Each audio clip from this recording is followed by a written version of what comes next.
Changement des narratifs, changement des visions, changement de perception.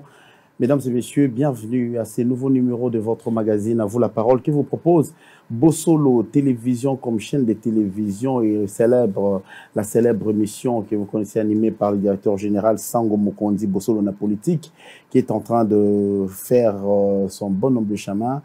Nous sommes à Bossolo Télévision. Nous vous proposons des programmes qui vous captivent dans les domaines politiques, économiques, social et culturels. Aujourd'hui, nous avons l'insigne honneur de recevoir pour la énième fois dans cette tribune un habitué de cette émission, M. Patrick Onoya.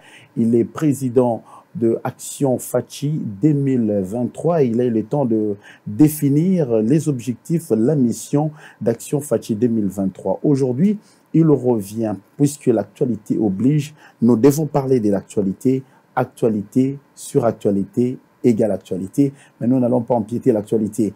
Monsieur Patrick Onoya, bienvenue. Merci mon frère, merci. Aujourd'hui, toujours dans votre casquette de président de Action Fachi 2023, comment on dirait, coach, professeur d'université, ou soit un dialoliste?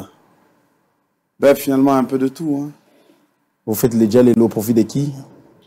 Vous savez, dialogue, ça dépend, mais nous soutenons les actions du chef de l'État. Si ça s'appelle dialogue, bon, ben voilà. Mais sinon, ce qui est fait de bien, nous le disons. Et sinon, nous apportons aussi des conseils, des recommandations. Voilà. Est-ce que vous pensez que nous sommes au mois de septembre, on peut parler positivement du président de la République, eu égard à tout ce qui s'est fait sentir dans les sondages? Absolument, absolument. Vous savez, il y a quelque chose qui nous a fait sourire les semaines passées. C'est qu'il y a une journaliste de l'autre bord qui a fait un sondage. L'autre bord, ça veut dire? De l'opposition. De l'opposition. Il existe aussi des journalistes de l'opposition? Oui, qui s'affichent clairement en tant que communicatrice. Elle fait ses diagnostics ou elle est de l'opposition? Vous lui connaissez cette identité? Elle est. Elle est de l'opposition. Absolument. Ce ne sont pas des affirmations gratuites. Hein. Non, mais vous savez, la tendance, ou bien je peux dire tendance opposition. Tendance opposition. Par ses tweets, par ses, disons, par sa communication. Il y a quelque chose qui a été surprenant. C'est qu'elle a fait un sondage pour connaître parmi 4 grandes figures du pays, entre autres Félix-Antoine Tshisekedi Tshilombo, un sondage qui serait le président en 2023. À sa grande surprise, c'est Félix-Antoine Tshisekedi Tshilombo. Ben, et puis la blague, c'est qu'après, Dino, c'est parce que il y a beaucoup de talibans, vous connaissez l'expression sur Twitter. Mais c'est juste pour dire que jusqu'à présent, la population continue à faire confiance au chef de l'État. Voilà. Les gens continuent à faire confiance au chef de l'État, donc il aura un ticket blanc en 2023, à votre humble avis? Non, moi je pense que le match est serré, mais jusqu'à présent, le président assure. Voilà. Le président assure. Nous parlons développement intégral de la République démocratique du Congo. Comme vous le savez, tout développement d'un pays passe par des mécanismes appropriés qui sont connus et légaux, réglementés par des textes régissant, comment dirais-je, le fonctionnement harmonieux d'un État. Ici, en République démocratique du Congo, les pays souffrent d'un mot, soit de plusieurs mots par rapport au développement de notre pays. On est talonné par des investisseurs qui viennent et qui partent. Nous sommes dans une économie extravertie, une économie dominée par des expatriés. Aujourd'hui, vous êtes professeur d'université, vous êtes coach. Ça serait quoi le déclic pour sortir dans cette éventualité, dans cette impasse? Merci beaucoup. Vous savez, la question du Congo, elle est profonde. Mais je vais aborder en premier, en paraphrasant un président américain, c'est Obama, qui a dit quelque chose qui a choqué les gens en son temps, c'est que l'Afrique n'a pas besoin de leaders forts, mais l'Afrique a besoin des institutions fortes. Lorsque vous analysez la question du Congo, vous vous rendez compte au fait que la RDC a besoin des institutions fortes. Et la faiblesse des institutions laisse Et je parle au fait d'une faiblesse des institutions qui date de 3 décennies au moins, et un travail dans lequel le chef de l'État, Félix-Antoine Tshisekedi Tshilombo, s'est engagé. Et cette faiblesse des institutions constitue l'un des points faibles, je dirais, disons, de la politique congolaise. Et il faut un grand travail sur le relèvement des institutions afin qu'on puisse avoir des institutions fortes qui peuvent conduire le pays quand bien même on n'aurait pas de leader assez fort. Alors, vous êtes attardé depuis un certain temps dans les accords internationaux, accords de coopération, accords économiques, et vous relevez dans votre narratif l'AGOA. La population qui nous suit à travers le monde aimerait savoir pourquoi vous vous êtes appuyé sur cet accord, si je dois les qualifier ainsi. Bien, merci. Cet accord, cette loi américaine, la loi sur la croissance des échanges entre l'Afrique et les États-Unis, est une loi très avantageuse. Mais je vais d'abord revenir sur les objectifs de cette loi. Les États-Unis ont remarqué une chose, c'est que l'Afrique a un grand potentiel en termes d'échanges, mais simplement l'Afrique est confrontée à un ensemble de problèmes structurels qui ne permet pas de pouvoir réellement développer les échanges avec le reste du monde. C'est comme ça qu'il y a cette loi AGOA. La loi AGOA, elle vient présenter un ensemble d'avantages pour les pays africains d'exporter aux États-Unis, par exemple en termes de financement. C'est-à-dire, si vous êtes un pays africain et que vous pouvez exporter des produits, je prends pour l'exemple qui peut marcher avec le Congo, c'est le café. Si on peut produire, on produit le café ici, et les États-Unis sont le premier producteur, disons le premier consommateur de café. À travers la loi AGOA, il est possible d'obtenir des financements pour pouvoir augmenter la production. Okay. Alors, les échanges avec l'extérieur ont un grand avantage, c'est travailler sur l'élévation de nos standards, l'élévation des normes. Un concept tel que le Made in DRC, si la République démocratique du Congo ne développe pas les échanges avec l'extérieur, c'est un concept qui risque de rester creux parce que on n'est pas porté vers l'exportation. Mais lorsque l'on saisit la balle au bon sur des projets tels que, des lois telles que l'AGOA, ceci va permettre de remettre en question toute la filière, toute la structuration et nous amener vers des réformes. Et c'est exactement l'un des objectifs de l'AGOA, c'est amener les pays africains à pouvoir mener les réformes qui conviennent pour élever leurs standards en termes de commerce international. Est-ce que où en sommes-nous avec la consommation des locales, des produits, hein, comment dirais-je, de nos ressources naturelles? Est-ce que ces échanges-là, en quoi ça importe pour le bénéfice des Congolais? Ça importe à quoi? À plusieurs titres, parce que avant tout, je vais donner cette illustration. Une maison, dans nos maisons, à partir du moment où on n'a pas de visiteurs, généralement, on s'adapte à notre désordre, n'est-ce pas? Mais lorsqu'on commence à recevoir les visiteurs, on se force de mettre la maison en ordre. Bien, c'est ça l'avantage. Et lorsqu'on met la maison en ordre, donc on a une maison en ordre, on a des enfants qui sont propres, tout est bien, on en profite nous aussi. C'est ça l'intérêt, un des intérêts de développer le commerce international, c'est que lorsque vous êtes porté vers le commerce international, vous élevez vos standards. Parce que, je prends un pays comme les États-Unis, c'est pas n'importe quoi qui peut entrer, ou même dans l'Union européenne. Il faut donc élever les standards. Et lorsqu'on élève les standards par rapport à l'étranger, par rapport à l'extérieur, cela bénéficie aussi à notre population.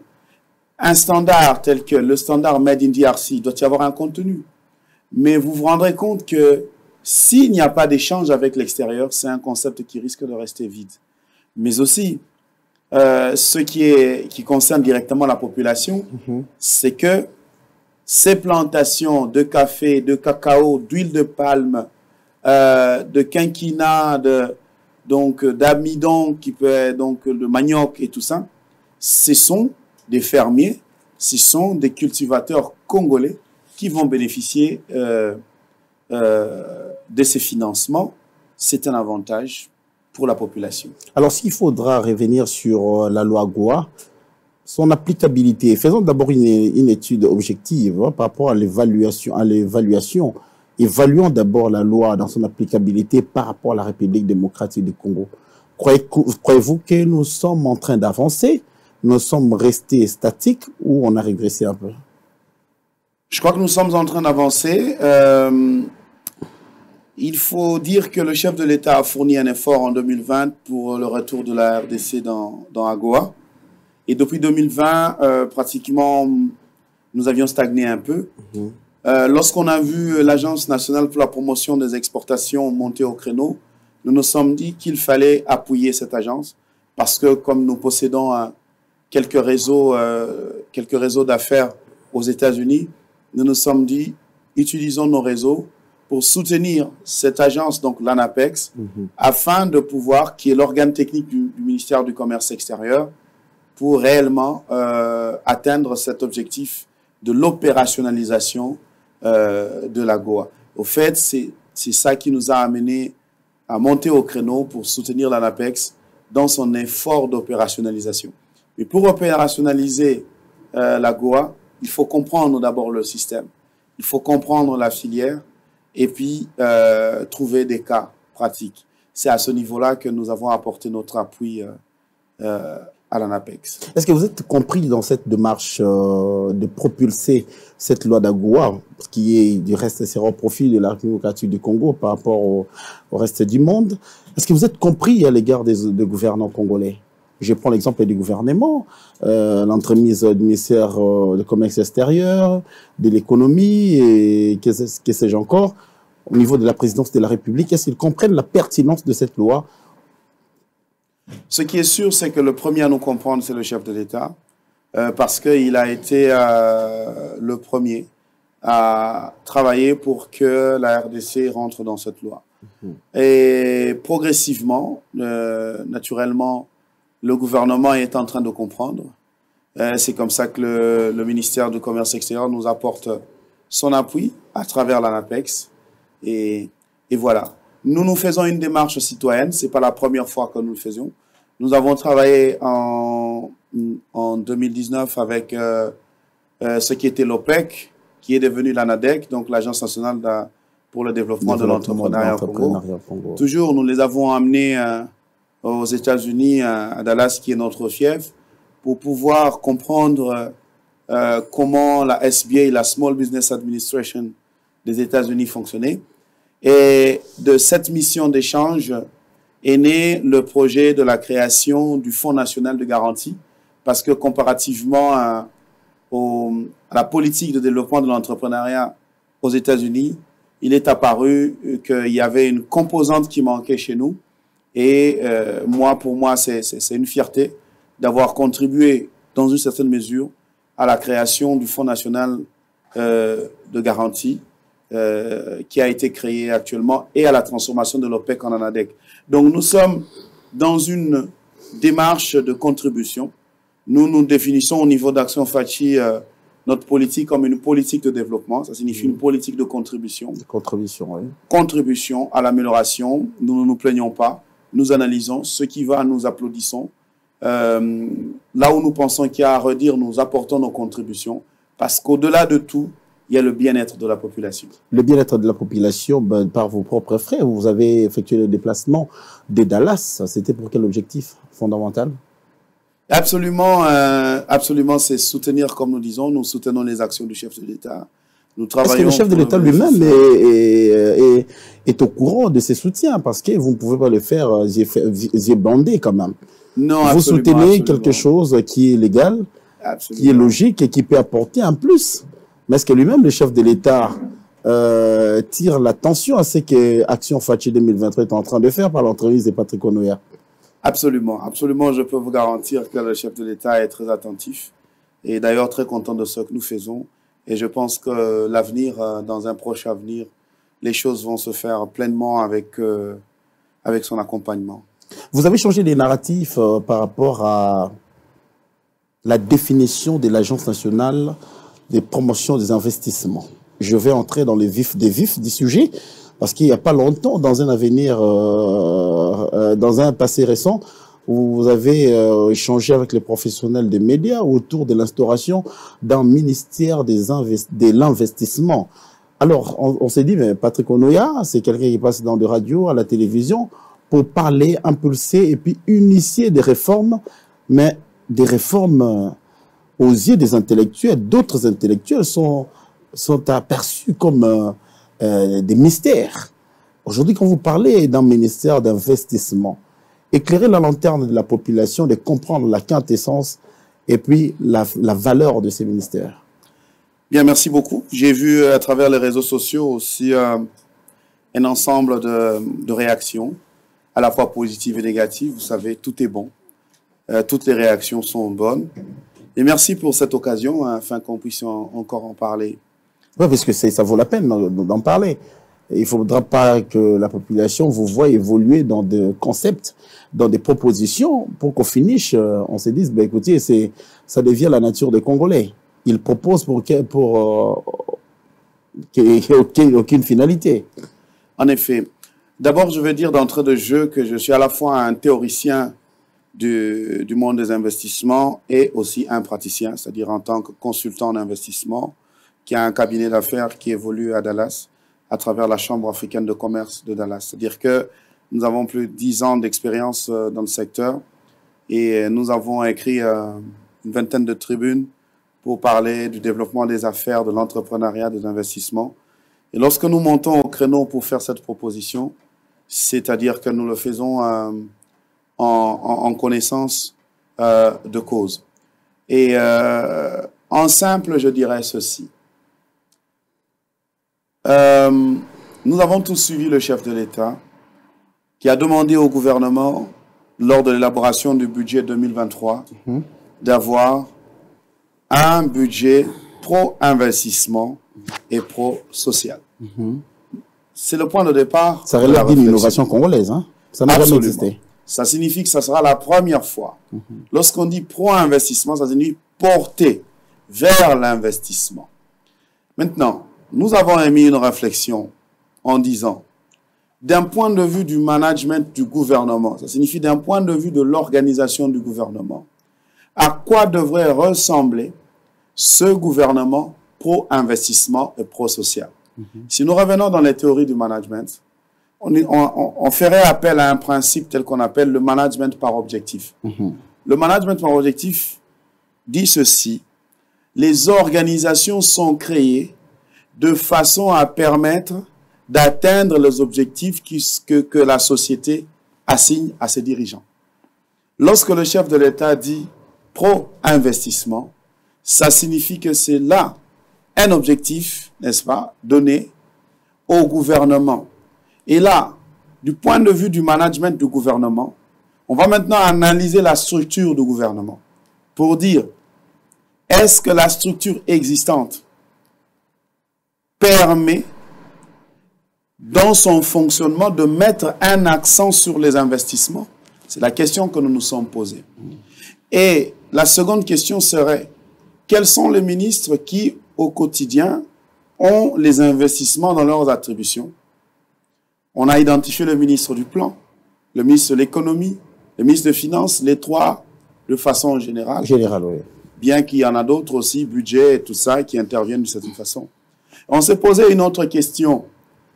Si l'on prend 100% le temps qu'un ministre passe par mois, en pourcentage, combien de temps le ministre du Plan passe à réfléchir sur les questions d'investissement? Oui. Combien de temps?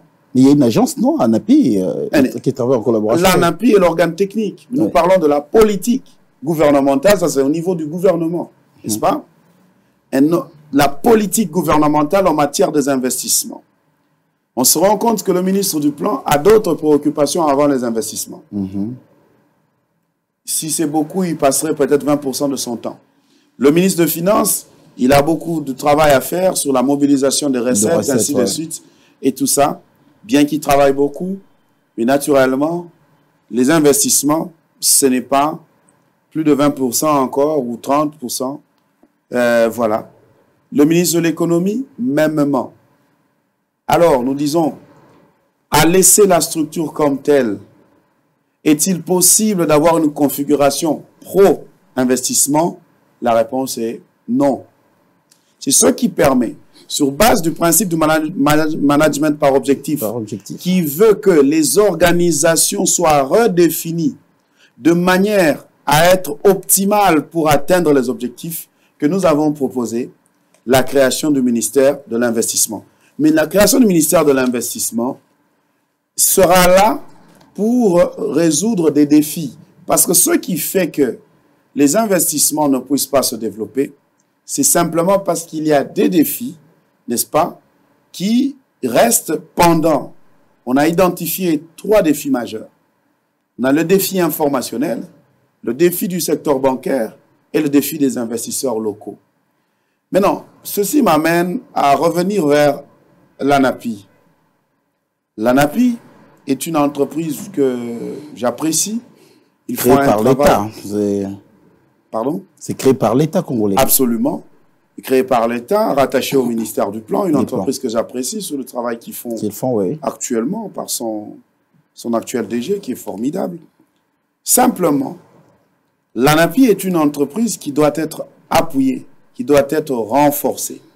Nous parlons, nous, de ANADI. Ça signifie l'ANAPI reformée deviendrait l'ANADI. Ça signifie le concept qui va être modifié, c'est de promotion à développement. Ouais.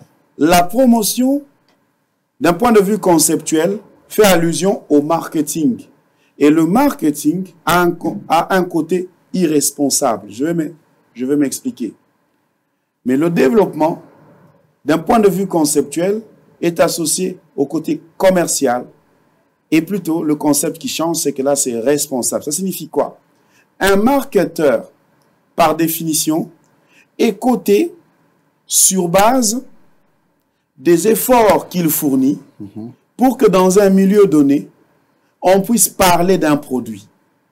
Lorsqu'un marketeur passe ici à la Gombe et il est d'une entreprise X, par exemple comme Bossolo, et que dans chaque coin on parle de Bossolo, le marketeur a atteint son objectif. Mais le commercial, il est coté par le nombre de contrats qu'il rapporte.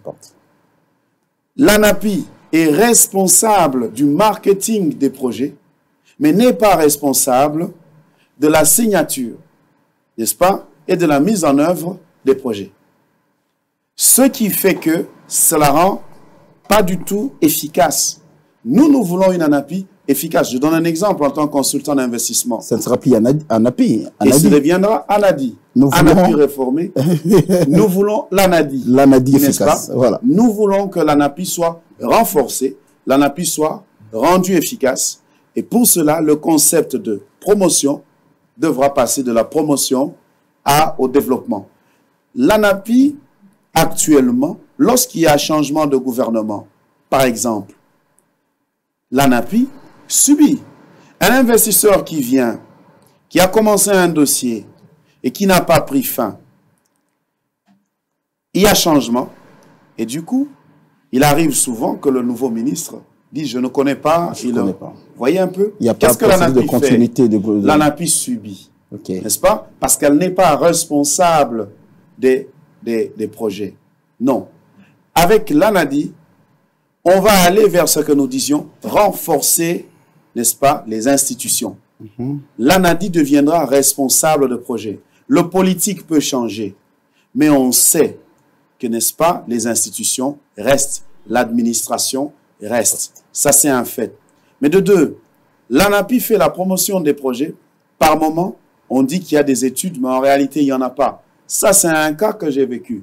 Mais est-ce que c'est la responsabilité de l'ANAPI? Actuellement, non. Parce qu'elle prend les informations qu'on lui donne. Vous imaginez, il y a une année, sur base de la liste de l'ANAPI, un investisseur a choisi un projet d'énergie. Je viens avec l'investisseur, on est reçu par le ministre du Plan, qui est la tutelle de l'ANAPI, qui nous pose la question, les projets, on dit oui, déjà, sur la liste de l'ANAPI, on avait choisi un projet. Il appelle le ministre de l'Énergie, on nous reçoit quelques heures après. L'investisseur dit, moi, je choisis ce projet. Eh bien, il réunit ses conseillers, on commence à chercher le projet parce que l'ANAPI disait qu'il y avait des études. Mais vous savez, la meilleure, c'est qu'on s'est rendu compte que les études de ce projet-là étaient parties avec un conseiller de l'autre gouvernement. Donc, un conseiller qui se balade avec les études du projet de l'État. L'investisseur dit, OK, si c'est pas grave, s'il n'y a pas ça, c'est pas grave, je cherche un autre. On a dit aussi qu'il y a des études. On cherche les études, il n'y en a pas. À qui la faute? Ça devient maintenant un jeu de ping-pong. Parce que l'ANAPI va dire, moi, si j'ai écrit ce qu'il y a les études pour ce projet, c'est parce que vous m'aviez dit qu'il y en avait. Il y en avait. Voyez un peu. Et le ministère va dire ce qu'il va dire. Au finish, on n'est pas sérieux. Et ce genre de cas, je vous dis, dans ma carrière de consultant d'investissement, il n'y en a pas eu qu'un seul. Alors, nous nous posons la question, dans quoi on est? Le chef de l'État monte au créneau lui-même pour faire la promotion des investissements associés de l'ANAPI. Moi, en tant que consultant d'investissement qui a de l'expérience dans la matière, je me pose la question, qu'est-ce qu'on fait dire au chef de l'État? Vous voyez? Alors, ça signifie que nous nous disons, nous voulons que l'ANAPI soit responsable. L'ANAPI, qui est l'ANAPI reformée, ANADI, va avoir le pouvoir d'être le gestionnaire des projets. Et quels que soient les changements politiques, on est rassuré de cela. Mais nous avons, permettez-moi, si vous permettez, je peux parler du premier défi, que nous disons la nécessité de ce ministère des investissements, n'est-ce pas? Et qui est un ministère de défis, qui doit résoudre principalement 3 grands défis que nous avons dû présenter.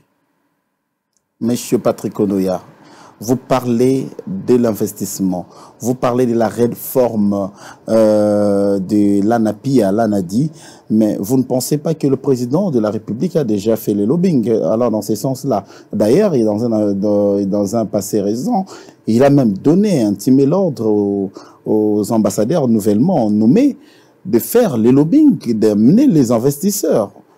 Par rapport à cela, nous sommes dans le contexte de réduire le train de vie des institutions. Mais comment il faudra encore créer un ministère qui viendra encore comment peser sur le trésor public? Merci beaucoup. Avant tout, c'est ça qu'on me répète le plus, c'est un ministère de plus.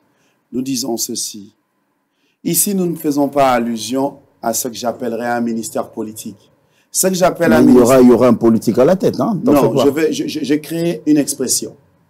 Ce que j'appelle un ministère politique, c'est-à-dire, c'est un ministère qui est créé pour le partage d'un gâteau. Je vais vous citer ces ministères que j'appelle les ministères politiques.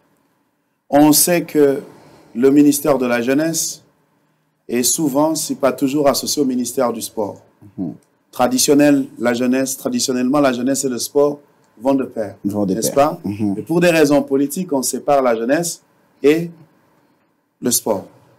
Ça, j'appelle ça répartition politique. On sait que même d'un point de vue conceptuel, la pêche et l'élevage est associé à l'agriculture. Mais pour des raisons politiques, on sépare. On est obligé de scinder. Exactement. Développement rural, mêmement. Nous ne sommes pas dans ça. Nous sommes dans une configuration managériale permettant d'atteindre un objectif. Pour atteindre un objectif, il faut assurer un focus. La question est, la structure gouvernementale, si je peux appeler régalienne, est-elle organisée de manière à assurer un focus sur les investissements? Après analyse, la réponse est non, pour la simple raison que si c'est vrai, alors nous devons avoir un monsieur investissement qui travaille, qui existe déjà, et qui travaille ardemment pour résoudre les défis que nous avons présentés.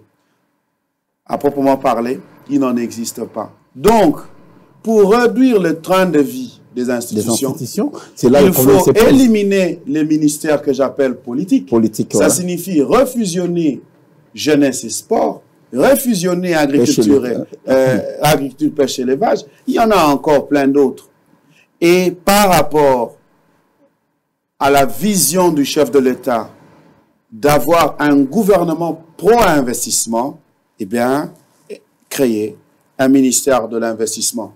Mais aussi, si cela n'est pas possible, par exemple au Nigeria, le ministère de l'investissement est associé au ministère de l'Industrie.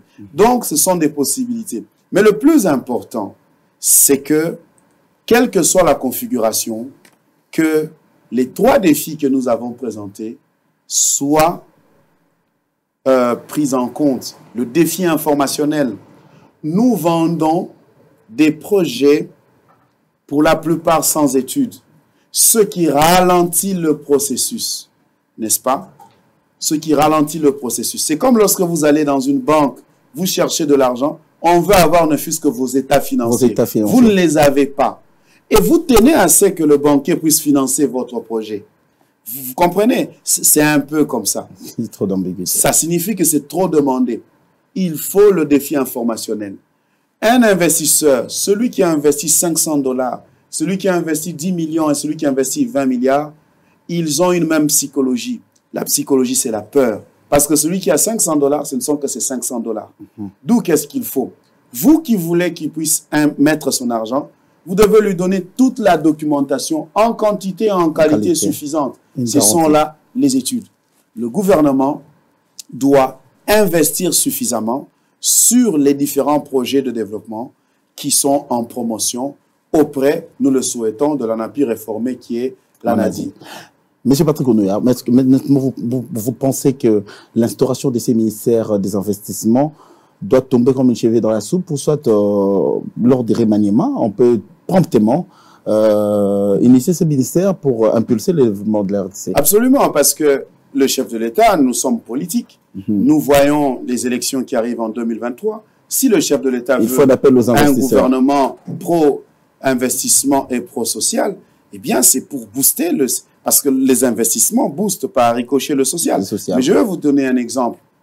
Aux États-Unis, lorsque l'on veut, n'est-ce pas, lorsque les États-Unis veulent développer ardemment des relations économiques avec un pays, il y a un bureau on appelle ça le trade, ça serait le commerce ou quoi. Il y a un bureau du ministère qui gère le commerce qui s'ouvre dans une ambassade donnée. Pourquoi ils le font? Parce que les diplomates, quand bien même ils peuvent faire la promotion des investissements, mais ce n'est pas leur spécialité. Voilà. N'est-ce pas? On prend ce ministère-là qui ouvre un bureau, n'est-ce pas, dans cette ambassade pour donner un punch. Voyez un peu. C'est là la nécessité, le développement des affaires. Vous prenez au Ghana, par exemple. Au Ghana, il existe carrément un ministère qui s'appelle Business Development. C'est un objectif, vous voyez. Le ministère, on l'appellera en français, du développement des affaires. Mais vous imaginez dans notre concept, ça sera, on va dire, c'est quoi? Mais c'est lié à un objectif. Le Ghana veut propulser le développement de l'économie par le secteur privé. Il met un ministère de développement des affaires qui se chargera de ces questions. Là, ce sont des ministères objectifs et pas des ministères politiques. Nous sommes en train de parler, par exemple, nous parlons aussi de la réforme du FPI. La réforme du FPI en banque d'investissement. Vous savez, j'ai amené un investisseur ici qui a rigolé sur le mode de fonctionnement du FPI. Le FPI peut avoir mensuellement 10 millions de $. Mais que fait le FPI? Le FPI fonctionne, j'appellerais, par le principe de la marmite. C'est-à-dire les 10 millions que j'ai, je finance un petit projet de 500 000, de 1 million. Non. Le FPI doit être reformé en une banque d'investissement pour le développement de l'industrie, c'est ce que nous nous disons. C'est-à-dire, le FPI doit fonctionner sur base du principe de l'effet de levier. C'est que le FPI doit utiliser son argent, pas pour financer, mais pour lever des fonds. Normalement, le FPI doit avoir un budget annuel des projets financiers, projets financés de minimum 1 milliard de $, s'ils intègrent l'effet de levier, à savoir qu'on a plus de 1000 milliards de $ qui circulent par jour, j'insiste. La question, quel est ce ministère? Quel est ce ministère? Quel est ce ministre du gouvernement qui réfléchit chaque jour sur comment attirer, n'est-ce pas, les milliards qui existent dans les marchés de capitaux, qui, à part le FMI et la Banque mondiale, ça doit exister parce que des pays comme le Ghana, des pays comme, je parle des pays anglo-saxons, nous sommes avec nos collègues consultants de ces pays anglo-saxons aux États-Unis, nous voyons ce qu'ils font pour leur pays Et nous, qu'est-ce que nous faisons chez nous? Nous débattons politique. Vous débattez politique, monsieur Patrick Onoya, président d'Action Fachi. Il revient avec une proposition pompe, l'instauration d'un ministère d'investissement en République démocratique du Congo. Sa pertinence, ses missions, il a détaillé. C'est pour cela. C'est une matière destinée aux élites qui doivent prendre des décisions courageuses pour impulser le développement de la République démocratique du Congo que tout le monde attend et que le président de la République s'accroche. Monsieur Patrick Onoya, nous tendons vers la fin de cet échange, de vous la parole, hein, que vous a proposé la télévision Bossolo TV, mais on va souffler un peu, parlons quand même politique, hein, parce que vous êtes aussi politique, Action Fachi. Action Fachi 2023, ça chante le jour, ça chante la nuit, mais c'est quoi? Vous parlez de vous parlez de Félix Tshisekedi. Pourquoi 2023? Pourquoi pas 2024? Pourquoi pas 2025? Pourquoi pas 2026? Pourquoi pas 2028? 2023, vous sautez et puis vous parlez des Fachi, c'est du Djalelo, comme je disais tout à l'heure là. C'est un soutien, c'est un soutien. C'est vrai que Djalelo prend une connotation péjorative. C'est quinois, hein. Mais nous apportons notre soutien au chef de l'État parce que nous croyons en sa vision. Mais vous ne communiquez pas, vous, l'Action Fachi, parce que tous les efforts faits par le président de la République, personne n'est dit mot. Il y a comme une communication qui peine à la césarienne, hein. C'est ça. Donc, ça ne sort pas facilement. Et pourtant, il y a des réalisations encouragées. Absolument. C'est la question communicationnelle et même à la genèse de la naissance d'Action Fachi. Nous sommes là pour apporter ce support communicationnel aux actions du chef de l'État. C'est comme ça que nous avons produit un recueil appelé les 25 actions clés du chef de l'État. Vous êtes revenu sur ça même fois. Oui, vous avez étalé toutes les actions. Bientôt, nous sortons comprendre le programme de 145 territoires en 5 minutes. Nous préparons. Mais Action Fachi 2023, 2023 parce que c'est une ASBL à vision électoraliste, ça signifie que nous nous préparons à battre campagne pour le chef de l'État. Et comme nous ne sommes pas attentistes, mais nous sommes avant-gardistes, voilà pourquoi nous montons périodiquement au créneau pour faire des propositions en s'accrochant à chaque fois sur la vision du chef de l'État. C'est comme ce ministère de l'investissement. C'est parce que le chef de l'État tient à ce que l'année 2023 soit une année remplie, excusez-moi, d'investissement, n'est-ce pas, du social. Alors nous venons pour dire, nous apportons nos idées, mais nous préparons.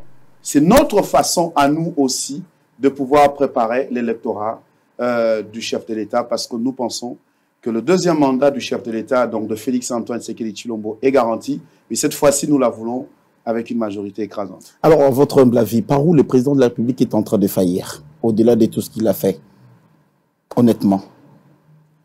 Non, mais je pense que si j'avais un mot à dire, ça serait sur... les mises en place, mais moi je suis satisfait actuellement, je crois qu'il est en train de combler cela.